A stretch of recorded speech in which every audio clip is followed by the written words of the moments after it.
একাধিক ইস্যুতে জেরবার বাংলাদেশ। এই আবহে ঢাকায় বাংলাদেশ সচিবালয়ে আগুন। জানা যায় বুধবার গভীর রাতে সচিবালয়ের 7 নম্বর ভবনের 6 তলায় আগুন লাগে। পরে তা ভবনের 7 এবং 8 তলায় ছড়িয়ে পড়ে। ঘটনার জেরে গোটা সচিবালয় এলাকায় কালো ধোঁয়ায় ঢেকে যায়।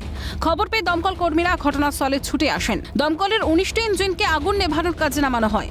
পাশাপাশি সেনাবাহিনী এবং পুলিশ কর্মীরাও ঘটনাস্থলে এসে আগুন নেভানোর কাজে হাত লাগান। পরিস্থিতি মোকাবিলায় সচিবালয়ে মোতায়েন করা হয় 2 প্লাটুন বিজিবি। অবশেষে বৃহস্পতিবার সকালে আগুন নিয়ন্ত্রণে আসে। অন্যদিকে আগুন নেভানোর সময় রাস্তা পার হতে গিয়ে দুর্ঘটনায় মৃত্যু হয় এক দমকল কর্মীর। এছাড়াও অগ্নিকাণ্ডের ঘটনায় 2 থেকে 3 জন আহত হয়েছেন বলেও জানা গিয়েছে। আগুন লাগার কারণ এখনো জানা যায়নি। ঘটনার তদন্ত শুরু হয়েছে। জানা গিয়েছে সচিবালয়ের 7 নম্বর ভবনের অর্থ, ডাক এবং টেলি যোগাযোগ সহ একাধিক মন্ত্রণালয়ের দপ্তর রয়েছে।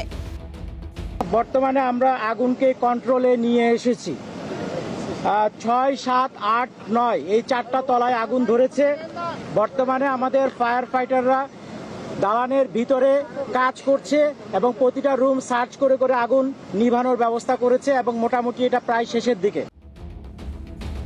এদিকে বৃহস্পতিবার সকালে ঘটনাস্থল পরিদর্শনে আসেন বাংলাদেশের স্বরাষ্ট্র উপদেষ্টা লেফটেন্যান্ট জেনারেল মোহাম্মদ জাহাঙ্গীর আলম চৌধুরী। সংবাদ মাধ্যমের মুখোমুখি হয়ে তিনি জানান, অগ্নিকাণ্ডের এই ঘটনায় উচ্চ পর্যায়ে তদন্ত কমিটি গঠন করা হবে। কমিটির সদস্য সংখ্যা 5 থেকে 11 জন হতে পারে।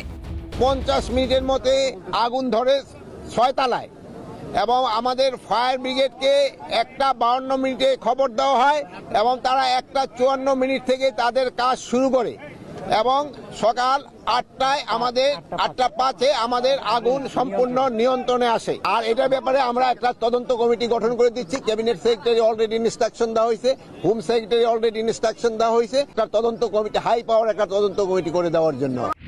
অন্যদিকে অগ্নিকাণ্ডের এই ঘটনাটি পরিকল্পিত হতে পারে বলে মন্তব্য নৌবাহিনীর এক কর্মকর্তার। না, শর্ট সার্কিট এটা করে না, এটা কোনো পরিকল্পনা আছে। এটা পরিকল্পিতভাবে কোনো আগুনটা লাগাই দিছে। ভিতরে যত নথিপত্র আছে এগুলো পুড়ে গেছে।